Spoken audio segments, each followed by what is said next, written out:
Hi, I'm Bill from CJ Pony Parts. With a 2016 Mustang hitting the showroom, that means the last Fox Body Mustang was 23 model years ago, making it a legitimate classic car.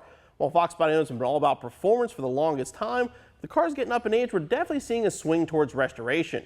We have a huge selection of both interior and exterior restoration parts here at CJ Pony Parts. One of the newest pieces available are these rear hatch panels. Today we're going to show you how to install these using our 1990 Mustang GT. The rear hatch panels in your 87 through 93 hatchback take a lot of abuse over the years, from cargo sliding in and hitting them to things getting bumped when you're going into the interior. These are going to be available in 3 different colors, the black shown here, along with a smoke gray and a titanium gray to match your factory interior. These can be used for replacements for an original part, also can be used if you're looking to convert to a different interior color.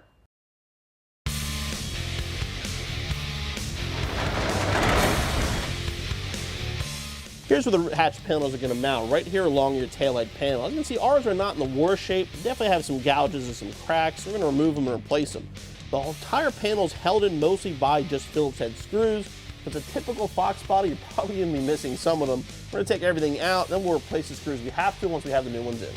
We're going to start by flipping the carpet up out of the way so we can see all the screws. Pull the board out too, just give us a little more room. We're going to start with the 3 lower screws. There's going to be one here, one here. In our case, we're missing one, but the third one will be right over here.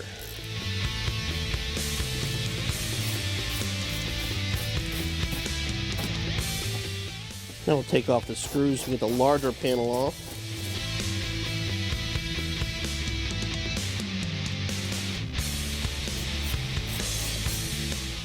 Get the panel out for the side. We want to actually remove the quarter trim panels. There's a screw here and screw here. I shouldn't say remove it. Just remove these 2 screws so it pulls out to get this panel off.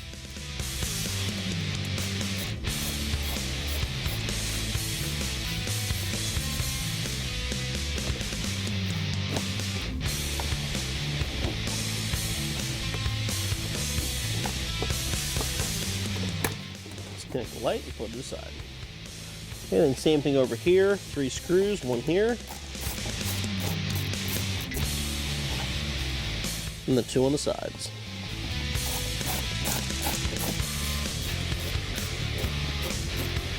The factory panel is going to have some insulation on the back. You honestly don't necessarily need the insulation, but it's not a bad idea to reuse it. If you want to, what I'm going to do is grab a scraper, and it's going to be glued on. You can get this, you can scrape the glue off and pretty much pull the panel off and glue it to your new panel.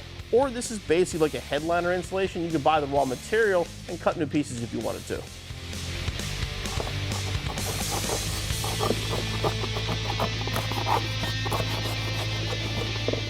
You also want to remove the hatch light assembly. Push this plastic clip in, and it'll come right out. You can use any kind of a glue. I'm going to use a weather strip adhesive to glue it onto the new pieces.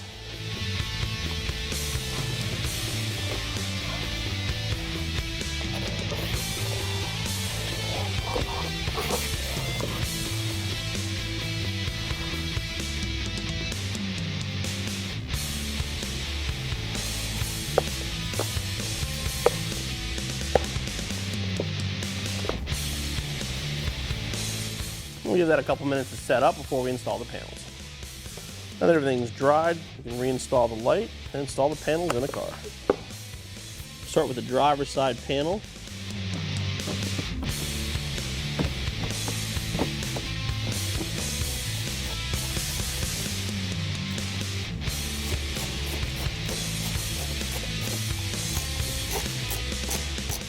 I'll do the same thing with the passenger side panel.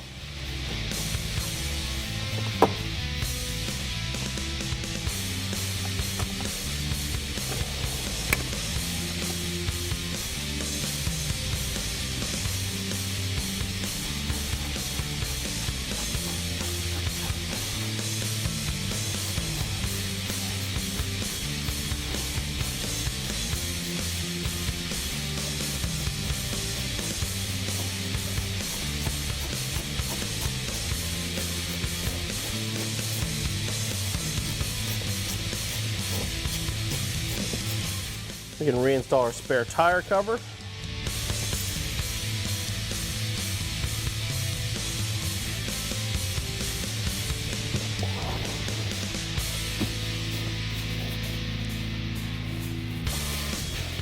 Install the carpet and your installation's finished.